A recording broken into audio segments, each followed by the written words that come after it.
Okay. This is journal, I guess, 6 or 7, if I'm forgetting one of them that I made.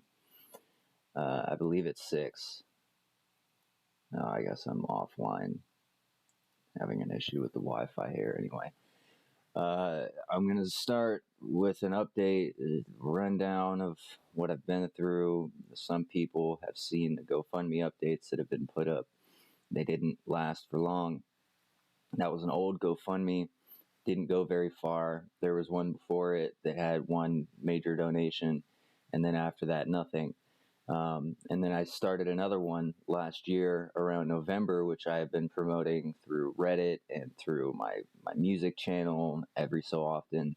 I'm kind of doing like a parallel thing where I do alignment checks, and those help me promote the GoFundMe. I don't actually get to know where donors come from, so I just try and do everything I can. Um, some of my followers know that I had a surgery that I was waiting to get. Um, Waiting is a complex, oversimplification of the problem. Um, Half of that problem was me not wanting to put up with the system and have them embarrass me and push me into further madness so that they could basically just take my freedom, because it's happened before. So I had been distancing myself and putting in just suboptimal amounts of effort into getting that surgery set up. The main issue was that every time I went to an adult doctor, they would wave me off and send me to a pediatrician, and the pediatrician would wave me off and send me to an adult doctor, and then they would fight, and I would just step out and, be like, screw this, you're not helping me, so then why am I here? Um, and then last year, I did it again. I went through the same process again, and I pushed for a while until finally somebody just changed their mind. The way it actually happened was that I was denied by the desk clerk of the surgeon that eventually took the NUS bar out of my chest. That's what it was. It was a NUS bar, which is a steel bar that's placed in your sternum right here. And that is for a condition where your sternum is in a weird shape where it's collapsed and you can fit your fist inside of this little cavity of your sternum, right? Mine was mild, but I could still fit my entire fist into my chest. And I was 17 when they put that bar in. That came off of, really, that happened because I had my freedom taken from me. I was property of the state of Connecticut. My mother had reported herself homeless, and so even though I was in for behavioral issues that would have gotten me out within a month or less, I ended up being bounced around for a year. Um, and through the process of having a couple meltdowns while I was in that situation, they found more reasons to keep me. Um, Regardless of like the perspective of my mother in this, and all of my transgressions as a teenager, I got that bar put in, and then actually I was released shortly before it happened, but it was set up while I was still in I I guess you call it like a inpatient outpatient mixed facility, but really it was all inpatient. And, you could go on field trips and stuff, but you had behavioral marks, and depending on your behavioral marks, you would be subject to varying levels of restrictiveness. Is the best way to put it. So that happened. It was supposed to be taken out when I was 20, and that didn't happen. And when I was 20, I was pushing, but I was being bounced around, and basically they were just like, look, dude, we can't help you. In fact, nobody can help you because legally this isn't even possible. You can't have this removed by an adult doctor. You need to go to the pediatrician. And we're not responsible for what the pediatrician tells you. And so I go through that loop. Now, years later, after homelessness, if we're counting the first night that I ever was without a place to stay, and I tried to sleep outside that night. It didn't happen, but that was December. It was about a day after Christmas in December of 2021. Something like 4 months after that, I went through my first, basically being kicked out. I had a girlfriend at the time. That girlfriend was really that happened, I guess, due to circumstance, sort of against my best wishes. This was a person that I had been expecting to meet since I was a child. I used to just refer to her as my wife or ex-wife, the woman that I hated. And when I met her around that time, around December 2021, there was no romantic mutual interest. It kind of cropped up for me over those months, but it really stemmed from memories and things that felt unfinished, and a sense of duty that felt like I had failed. And then she was going through something in her living situation that caused her to call me while I was in a temporary housing situation. And I was right on the edge of spending a large amount of money to become a permanent resident somewhere. And what I mean by that is like actually paying month to month rent, and therefore being a permanent resident, which would have enabled me to get rental assistance. It would have enabled me to take advantage of the no eviction status at the time. And it probably would have improved my ability to get like integrated into services, specifically housing services. That didn't happen because she was staying with me, and she was kind of highlighting her need for like, oh, I need this space. I'm making money. We'll both benefit from the money I make. She's a TikTok fucking tarot reader, and it didn't work out. I had told her from the beginning when she came to stay with me that it needed to be temporary, that she needed to have a grander plan.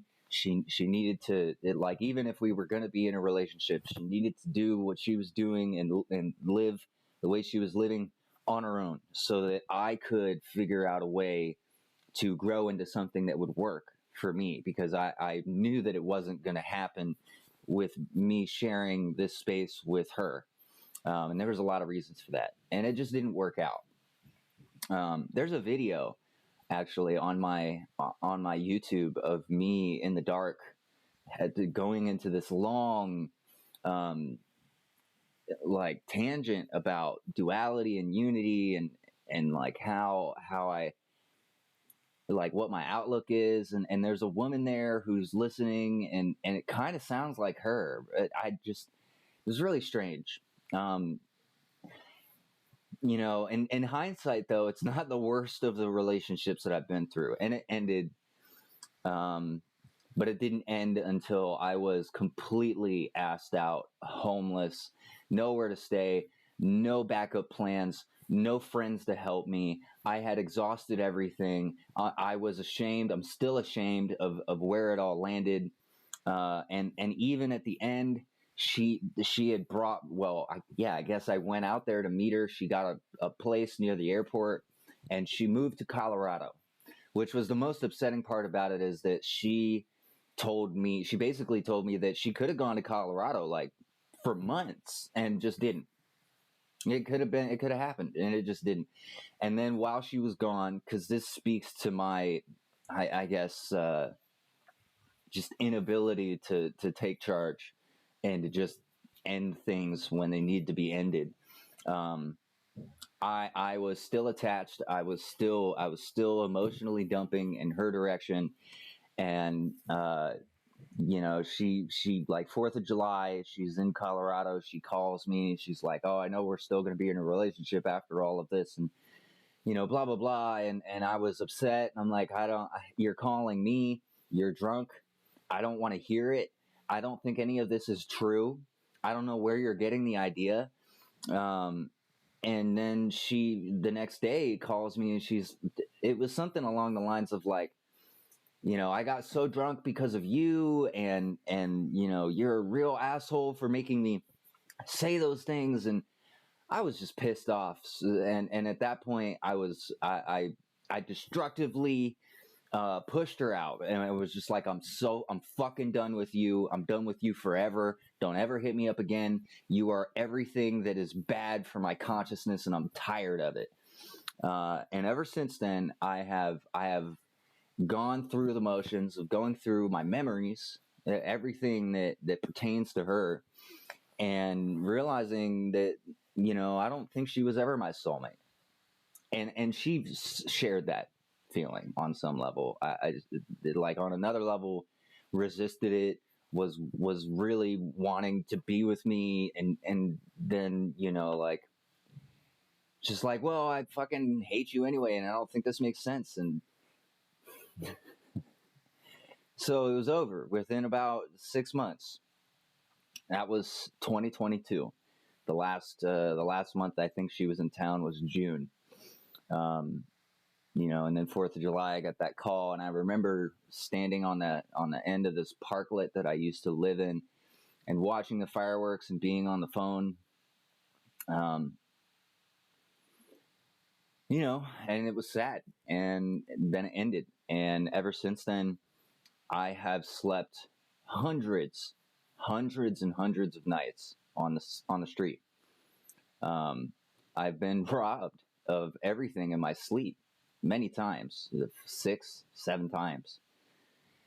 I've been robbed through other means, but for the last about 2 years, a year and a half maybe, I've kind of tightened up on certain things, and I feel like I've done a better job at keeping my life together at the level where it is, both through cultivating relationships and exploring ways to keep them healthy, and being able to ask for help.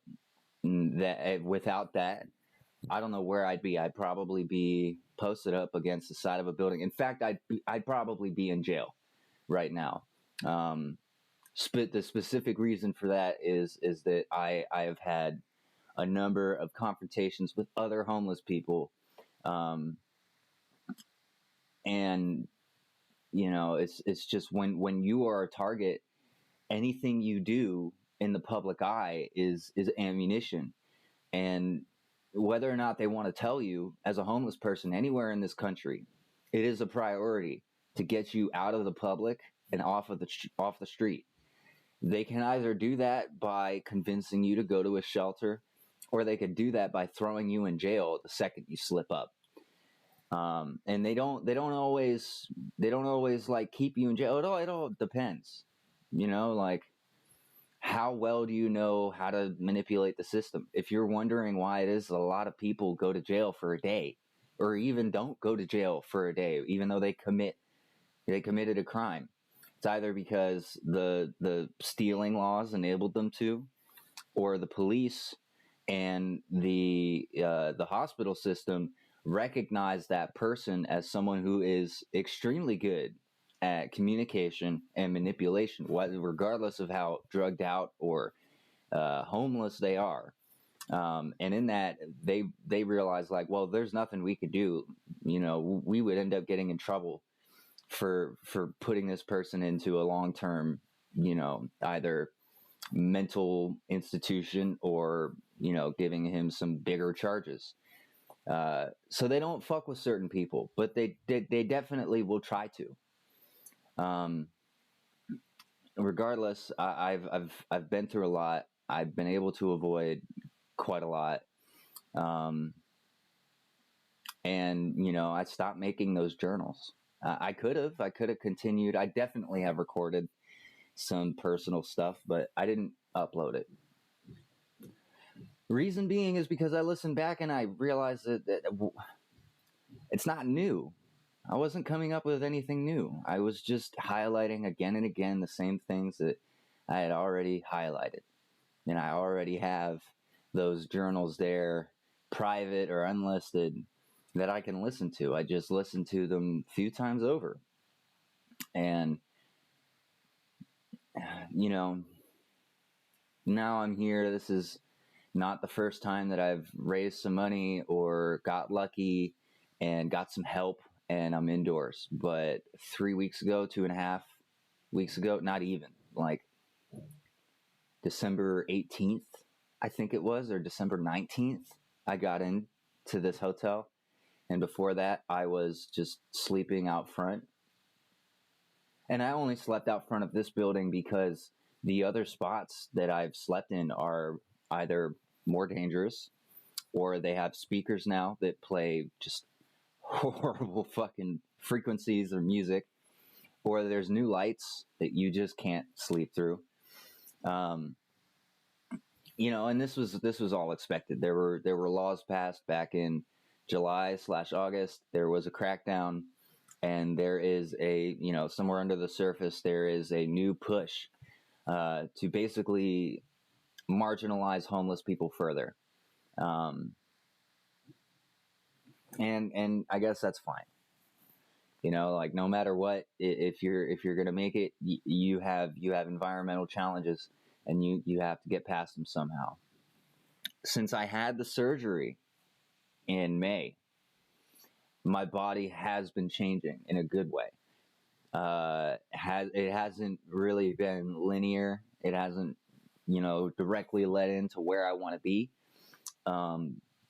But I've noticed changes that I haven't been able to achieve in the years that I had the bar.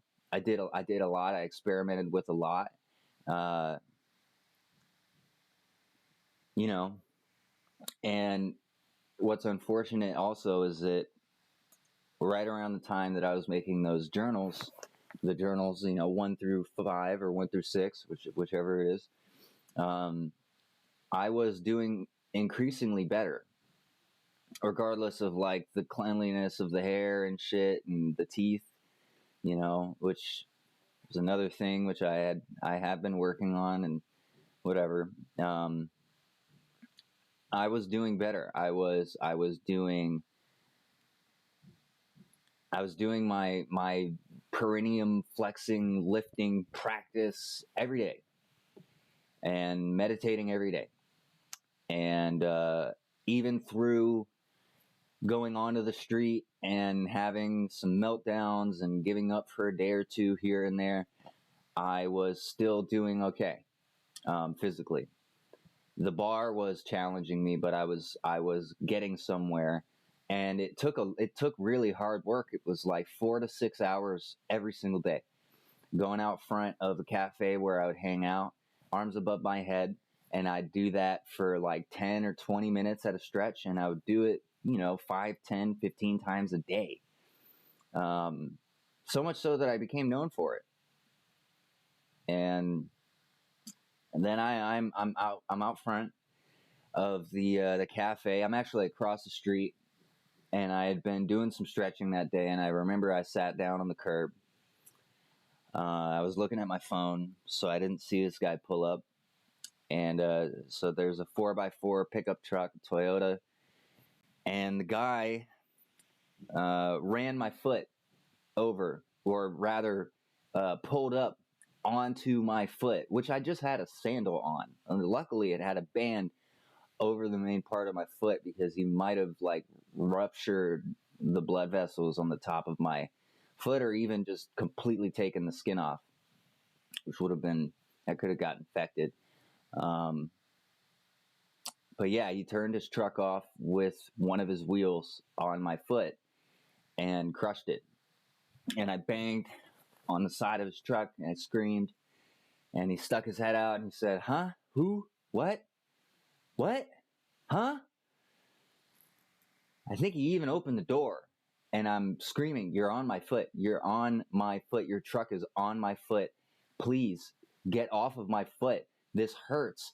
Get off. And he didn't for something like 20 seconds. 20, 30 seconds it took him to turn that truck off, fucking yammer out the window at me, and then turn it back on, and then actually move the truck.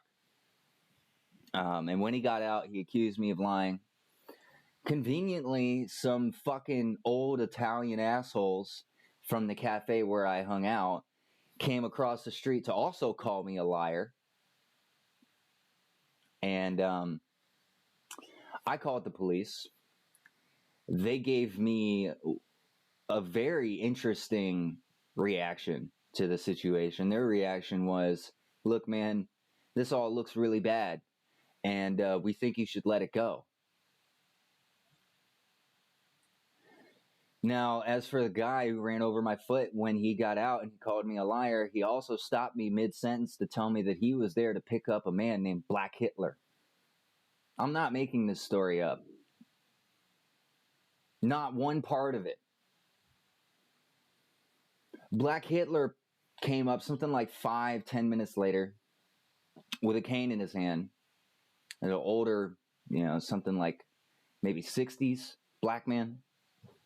And before anything else, he made sure to tell me that his name is Black Hitler and that he is the most hateful person in all of North Beach. And I'm standing there like, I don't give a fuck. I don't give a fuck who you are. Fuck you. I was mad. I was really mad. And I wanted some action to be taken on the part of the police because I didn't have insurance. And I didn't have anybody there to tell me that being assaulted would get you free health care. And in the year before that, I had struggled a lot, especially with the death of basically the last of a lineage of cats that we had raised since I was little. And he died of a heart condition shortly after I moved, which really broke my heart. And then I lived in just a really shitty circumstance with a couple of African brothers who didn't like me and didn't like my story and didn't like my vibe, didn't like what I was doing with my time, didn't buy my whole meditation thing, just constant strange looks. And then they started locking down the apartment for themselves to cut each other's hair once a week and just constantly making me feel unwelcome. And so eventually I snapped and I started drinking a lot. And one of the, well, anyway, this is getting off topic. But anyway, I was afraid of the ambulance because I had been forced into an ambulance twice during a rage. During a rage where I didn't want to speak to the police, they were sent to me by neighbors because I was outside yammering to myself about how I wanted to die and that I wanted, the powers that be to send me a meteor and fucking end it. And regardless of how I had handled those interactions with the police, I was 5150'd and I was released pretty much during the psych evaluations. But I was also given about $16,000 in debt with the hospital system, which I don't know what happened to it because I've moved a lot. I've been robbed a lot. I had the papers and now they're gone. Right? And so in this situation, I wanted the cops to take some lead and see me as a person who had been assaulted and help me. And they didn't. They just told me to let it go. Do you want an ambulance? No, of course not, because I don't want to fucking pay for it. Okay, well, that sucks. They could have told me. Hey, man, you've been assaulted. It's free. You can go. You can go into the ambulance if you want. Go ahead. So I endured something like a month and a half of walking with a crutch. I think it was just one. It might have been two. I borrowed it from the cafe. And, I actually had to have a couple of the cafe workers help me get from the parklet where I slept back to the cafe every single day and then back down. And it took me a few weeks to get the strength to be able to do it myself, but I was still hobbling. And I still have random horrible pain in that right foot. After that, I of course stopped being able to do my practice. The pain just really affected my nerve response of like trying to feel into my body and breathe correctly.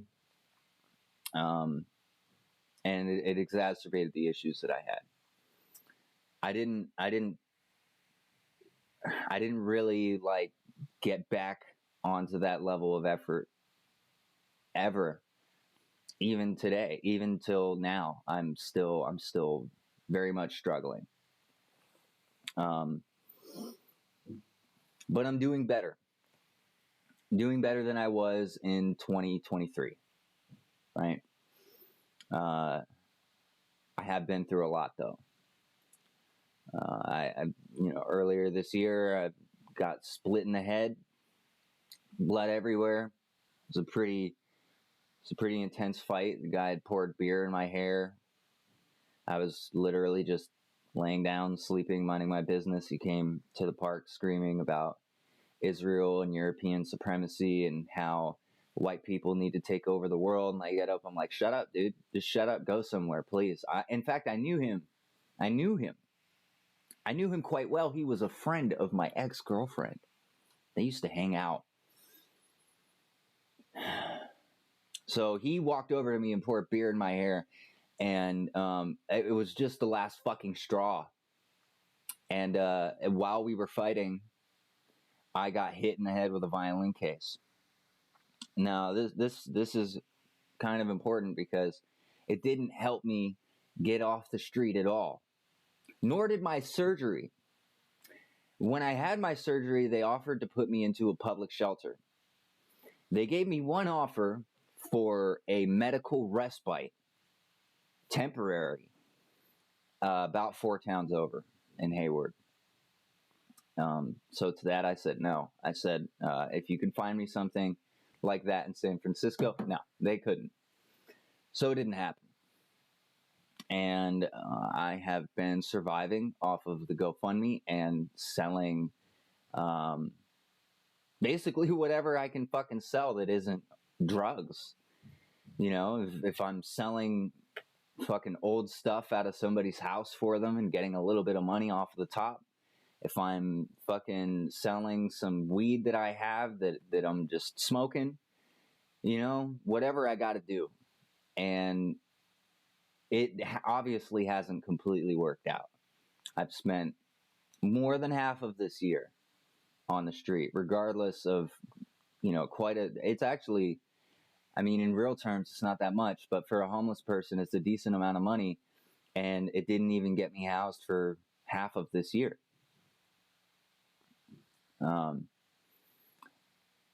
And there's some other tangential shit of friendships that have been made and dissolved for a multitude of reasons, and other friendships that I still have. I worked a bartending job for about 3 months, which was a very special situation where I was living on the premises, and I was able to break off and do yoga like however many times needed, 5, 10, 15 times a day. The owner was actually quite behind my little yoga stretching practice, right? But that same owner wanted to take advantage of me because I was subsidized by the city of California. He wanted to put hours on my checks that I didn't work and then have me launder the money to him. I have been to law firms, and I brought the situation to the people who created my application, right? The subsidy people, and nothing happened. Actually, as far as I know, he stayed in the subsidy program and went on to hire other people through that subsidy and launder money through them. I wasn't really trying to put him on blast when he came to me and told me, hey, I want you to order this 500 pack of thermal receipt paper. I'm like, where's the money going to come from? He's like, money's going to come from the extra money on your checks. And I had been avoiding bringing that up with him. I hadn't even cashed those checks. I was living off of my tip money because I was homeless and I was trying to save up for a place. So when he told me this, I said, okay, I'm going to order this, right? And we can settle up one time because I need this job. But we're not doing this. We're not doing this in the grand sense. Like you can't keep putting hours on my checks that I haven't worked. And he was pretty upset about it. He told me that I was difficult and hung up the phone. And he called the kitchen staff and he told me, well, they told me to return these products that I was selling for that man, which I won't talk about on the internet, obviously for obvious reasons. But it wasn't anything nefarious. It was just pretty typical, like, it wasn't anything that I wouldn't do, right? Because I wouldn't sell fentanyl, I wouldn't sell heroin, I wouldn't sell hard drugs ever, and I wouldn't do that for this man either.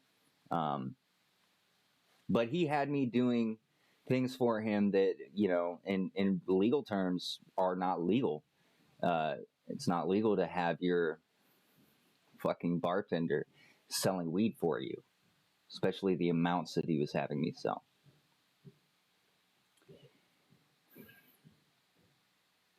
So much for not talking about it on the internet, but whatever. I don't want to create this sense of like suspense. It leaves people wondering, like, oh, what was he really doing? So that didn't work out, and without a place to stay, because there was a shower that was part of this whole agreement, and also a place to sleep, which was not really part of the agreement. He wanted me to sleep in a very dilapidated and old and moldy car, and I didn't sleep in that car. And when it rained, I would have to sneak in to the building and sleep there, and that really upset him. Although he illegally houses other people in that building, so it was never clear to me nor anybody else who works at that place why it was that he was not okay with me fucking sleeping and being out of the rain.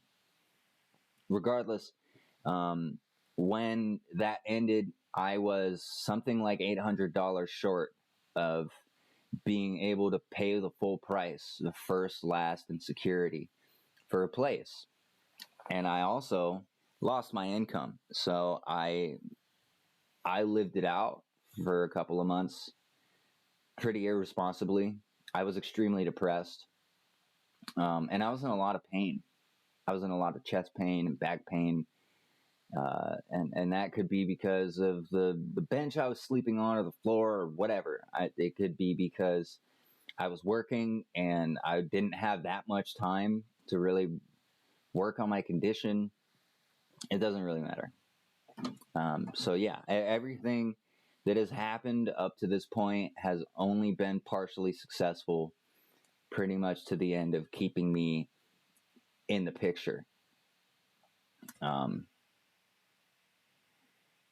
And so in this time, I have changed my perspective on a lot of the things that I've said over the years and thought and felt. And I've changed my outlook on other things, which I still feel very strongly about, or, just certain things like the multiple universes that I've been to and lived through that I vividly remember. I will never change my mind. I can't.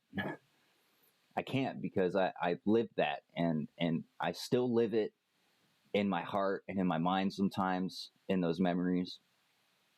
Um, when I was with that girlfriend, um, past life memories were a major factor. Actually, that whole period of staying in hostels and hotels before I officially became homeless was a manifestation. It was many manifestations of basically what I had said, that I was in San Francisco to meet and encounter people that I knew from other lives. And there was a lot of disillusionment that took place in that. There was a lot actually of me meeting people that I realized when I knew them in those other places, I saw them as something different. And when I met them in this, life, they were, some of them were drug addicts, some of them were alcoholics. And regardless of how super intelligent they were or are, which, yeah, some of them are profoundly intelligent and profoundly tapped in. Um, I had my heart broken. I left some people behind. People that when I met them, I felt certain I'm gonna keep myself in, like, connected to this person. And I saw the darkness that I struggle with in those people at different stages. And I realized that I can't help them. Nobody was able to help me. I went through lifetimes of torment and darkness and begged for help. And so many people tried. And the lesson was that I needed to do it myself. I had to figure out a way to do it myself. And so now, where I'm at right now is still, I'm stuck on forgiveness. And I know a lot of people will want to weigh in and be like, hey, it's not that hard. You just forgive yourself. But until you've done something so egregious that you just can't, you just can't. You don't know. You don't know what it's like. You don't know what it's like to have the God inside of you judge you. And that's your judgment. And you're the one who knows. You are damned for a reason. And is it ever going to change? I don't know. I have no idea. I've had, self-proclaimed Ayurvedists and tarot readers and card readers and, just spiritual people say a lot of things to me. And it's always the same scapegoat. You have to forgive yourself. I could only forgive myself if I forget certain things. I feel lucky that a lot of that karma, hopefully all of it, has been rinsed. And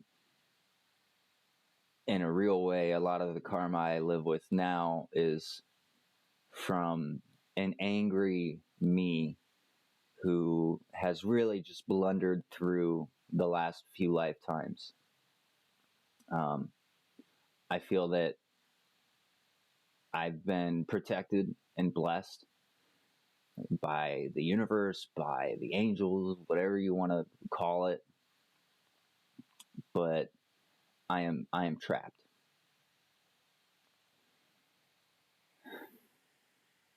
And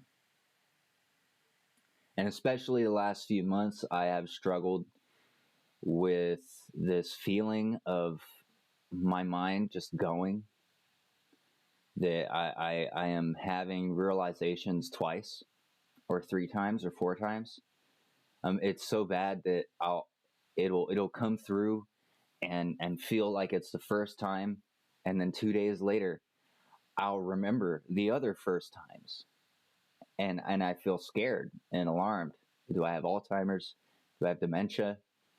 Am I dying? I don't know. Um, I do have a doctor. I go to a doctor. I got a dentist too. See, got a dentist. This isn't clean, but there's a reason for that. Actually, they wanted to clean my teeth while I had horrible cavities, and I stopped them. And so the only cleanings I really got were during the filling placements, or fillings, or whatever the fuck you want to call that. Yeah, at the end of it, when all the fillings were put in, I asked them to do a proper cleaning. They were like, "Sorry, we can't. We already gave you one."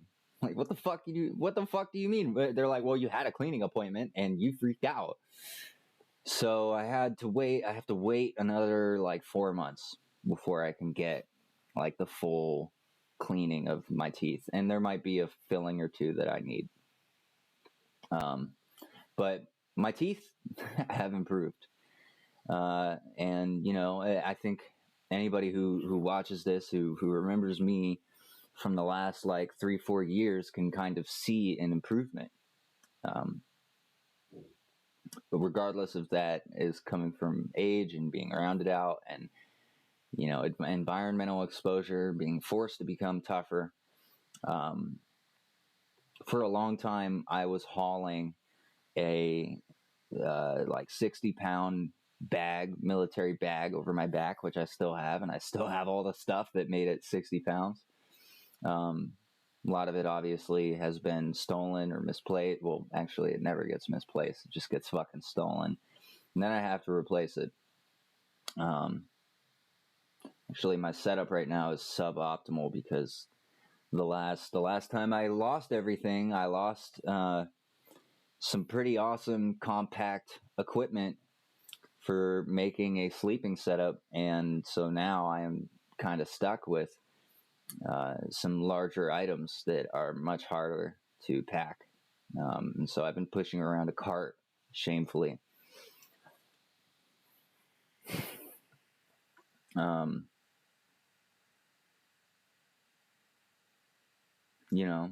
think that covers everything. I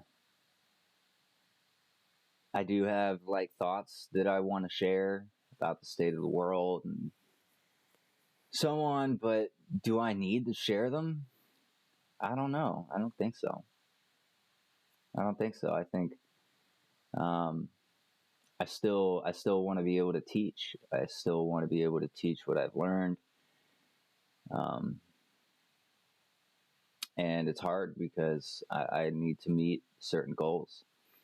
So a few days ago, I put in an application with Trader Joe's. They have been nudging me as a crew to apply with them for years. It's the same Trader Joe's I've been going to since I moved here. And I don't know if I get that job or not. A lot of them seem to be very confident that I'll get the job. I have no idea if I will. I haven't heard back from them yet. And that's going to happen. That has to happen this year. 2025. I've been planning on jumping on that and really just finding a job before March. And I just felt something wash over me, like over the last week, where I was just like, I'm going to do it now. I'm going to apply for that now. I have a place now, probably only for another 4 or 5 days, unless I get a donation. And that's just how it is. And what am I going to do when I start working? I have no clue. I'm not going to a shelter, and there's a lot of reasons for that. I've gone over this before. I've gone over it like 100 or 200 fucking times. It's a hellscape. It's like a jailhouse that you could just walk in and out of whenever you want. They store your things in a place across the street, depending on the place you go to. And I have heard, I don't know how many stories of people who had their stuff stored. And apparently there's like a 1 week limit or whatever. And after that, there's no obligation for them to actually watch your stuff. So people just lose their stuff. And also people get straight up robbed inside of the shelter. And then when they go to get their things back from the person that they know robbed them, they end up getting removed from the shelter for drama, for violence. It's a one-way street. It's a get fucked street. So I stay away from it. I'm going to keep staying away from it. What am I going to do to survive? I have no fucking clue. This year is definitely not going to be like last year, and last year it wasn't like the year before it. When it started, I was in the same parklet for almost 9 months, maybe even more. And after I left, I remember how that area slid off. It went from being me, just being there at night, to large groups of drug addicts who put up sheets and tarps and just ruined the fucking place. And then they tore it down. And they were already trying to sell that property anyway. But it was a situation of, if you really like your parklet, pay some money and you can keep it. And a lot of people didn't pay any money to keep it for obvious reasons, because why the fuck would you when these people are fucking ruining it? And then there was another spot that I stayed at for a long time until something happened. I had a horrible night, and I did something that I was ashamed of, and I didn't return.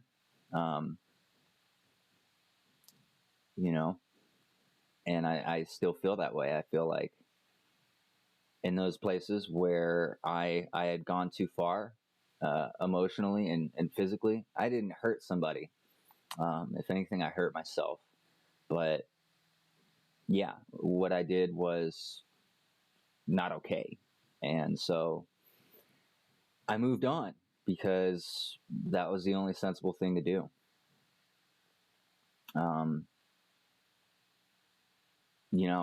And mostly it's not bad. Mostly, like 99% of the nights I've slept outside were simple. There was some rage, maybe some sadness, some crying, being freezing, being in pain. But at the end of the night, I get into that sleeping bag, go to sleep. I wake up, I go do whatever the fuck, find a place where I'm safe and can do some breathing and some yoga. And every single day has been the same loop of being in pain and managing that pain through practice. And I haven't been able to swim against the current like I did before I got run over by that fucking truck. I shouldn't say before I got run over by the truck, right? It was my foot, but whatever. That ruined my life. And I've been through some other things. I've been through some scary episodes of sickness that I didn't understand. There's one example where I woke up and I was puking bile and I couldn't stand. I couldn't sit. I couldn't even lay down. It was awful. And luckily, the people in the restaurant that I was staying in front of saw that. Actually, I think oh yeah, that's right. I had like sort of hurled myself over the rail because this was a closed parklet. So I hurled myself over the rail and I stumbled into a place called North Beach Citizens, and I asked them to call an ambulance for me. And when the ambulance came, the people at that restaurant had to open up the locked opening of the parklet, which they were pretty nice about it. So I'm grateful for that. That was a horrible day. I was in the hospital for about 6 hours. I still don't know what caused it. I wasn't drinking the day before. I quit drinking for about 3 months after that. And then I quit drinking again about 2 months ago, 3 months ago. In fact, somebody gave me a massive, I think it's a bottle of scotch on Christmas. And I haven't touched it. I don't think I can bring myself to. I saw some friends at that bar where I worked, and I was like, man, I'm going to have to bring that bottle over here and pour everybody up some glasses because I can't drink it. I just can't. It'd take me months. And I'm kind of sick of drinking. I'm sick of how it makes me feel. I'm sick of the long-term effects. You know, even for the months that I've spent drinking good liquor like Bullet, you know, I feel like it's ruined my life. So yeah, certain things have changed, and certain other things just haven't. You know, I mean, it could be that it doesn't feel like they've changed, even though they have. But I'm specifically referring to these experiences that I'm having where I seem to be having like realizations for the first time, but it's not the first time, and I don't know that it's not the first time until days later. There could be a lot of reasons for that. It could be lead in the water. It could be the prescription pills that my doctor has given me over the last year. It could be a lot of things. I don't know what it is. I know that somebody gave me some Shilajit not too long ago. I wonder where that is. Oh yeah. And this stuff, it tastes kind of sweet. It kind of freaks me out. I don't think it's supposed to taste sweet. I've never had Shilajit that tasted sweet. But I noticed the health effects of it, and because I don't have the means of getting anything else, I have been grateful for this. I've noticed that since I started taking it, though, I haven't really been reacting to weed very well, although I was sick for 3 weeks, so I don't know how that plays into it. But I know that I was doing a lot better physically and mentally when I was taking like colloidal silver and monatomic gold and Shilajit. And there were other herbs that I was taking like ashwagandha. I had a nice collection, and I ran through everything a long time ago. Actually, I've tried to rebuild it and re-stimulate my health, but barely have gotten anywhere. Even when I worked at the bar, because I shouldn't name the bar. I didn't really spend money on that stuff because I was really trying to, first of all, get a machine, a laptop, and second of all, a place to live. And I went for the laptop first because I understood that the laptop is a much more permanent thing. And I was going to be able to use it for a lot of different stuff. For example, making music. And, I have been able to keep myself in touch with that part of my life thanks to this. This has not been easy to keep safe. But I've kept it safe, and it still works. So I'm happy about that. I think that's it. That's really it. Like I said, there's some thoughts that I have about like timelines and events in the world and other stuff, but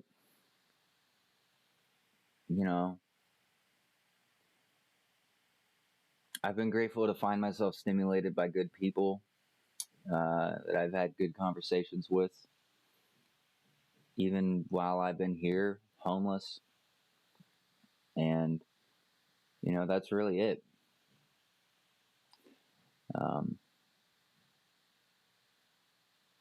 This isn't something that I need anybody or expect anybody to take something from. This is just an update about me. I've been on this channel for years. I think it started for me with Oregon and the experiences I was having in Oregon, and a lot of that stuff is permanently deleted for a reason, because I was manic. I was manic as fuck, And a lot of the stuff I was saying was just riffing. And I admitted to that from the beginning, but hindsight is 2020, right? You listen to what you say in the past, and you realize, this isn't accomplishing what I thought it was accomplishing. I did make a couple of my journals public again because I listened through them and I realized that they were and are definitely profound. And I think a lot of that comes down to that disillusionment of having gone through the gateway of experiences that I had been longing to have, and they happened. Um, and it just provided a lot of color and depth and outlined real parts of me that had not been animated and hadn't been able to express, or that I hadn't been able to express, I should say. So now I'm here. Life is painfully real. As I've said myself, there's nothing fake about this. Whether or not it's an illusion, whether or not reality is an illusion, there's nothing fake about this place. There's nothing fake about your feelings or your struggles, and I'm grateful. I'm grateful that I still talk to my mother. I still talk to my father. The rest of my family is still on this earth. I do still miss my grandfather, and I miss my old life.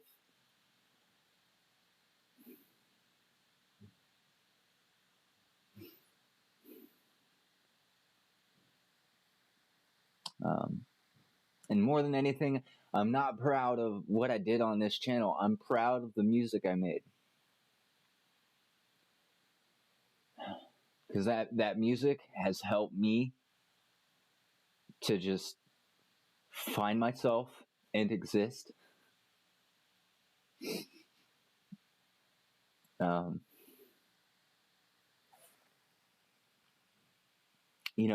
I'm excited to make more music. I'd put that over just about anything. And finding it somewhere in me to practice, me being that public figure or whatever, however I end up doing it, and putting out more music and performing it. I've only ever performed once, and I don't want to leave it there. I don't want it to only ever be once. I want it to be 100 times or 1,000 times.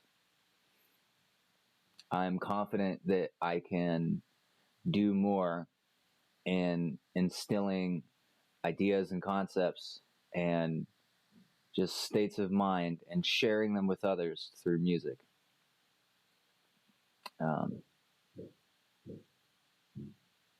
That's it.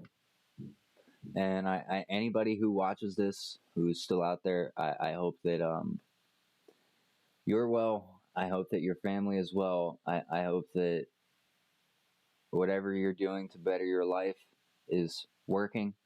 I hope that the forces at play are in your favor. I never really stopped praying. And when I pray, I'm not praying to God. I'm not asking God to do something, because that's not in my belief system. That's not how it works. I'm trying to influence the flows of energy wherever they are, however big they are. I'm trying to put something into the river that's going to improve it. It's going to improve where we're at. Nobody with a brain at this point can disagree. There's a lot of awful shit going on in the world. What I'm going through is nothing. It's nothing. I am constantly reminded of people that I know, that I knew, who've been through worse. And some of them are not here. Some of them are dead.